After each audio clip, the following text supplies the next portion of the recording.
যে প্যারা নবী রসুল করিম সাল্লাল্লাহু আলাইহি ওয়াসাল্লাম তিনি ইসলামের শান্তির চিঠি তিনি পাঠিয়েছিলেন এ কারণে যাতে করে শান্তি প্রতিষ্ঠিত হয়।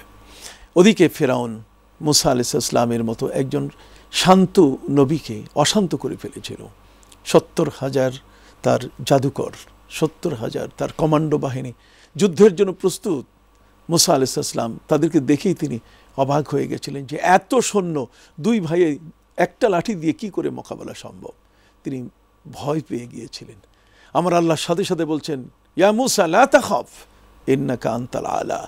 মুসা তুমি আদৌ ভয় করো না, তুমি কিন্তু আজকে তোমাকেই আমি প্রতিষ্ঠিত করব, তোমাকেই আজকে সম্মানিত করব, তোমাকে আমি আজকে বিজয়ী ঘোষণা করব। হযরত মুসা আলাইহিস সালাম তিনি আল্লাহর কাছে অবাক হয়ে তিনি সেই আকাশের দিকে তাকিয়ে থাকলেন যে কি করে 70,000 এই কমান্ডো বাহিনীর সাথে মোকাবেলা করে দুই ভাই একটি লাঠি দিয়ে বিজয় আনতে পারে।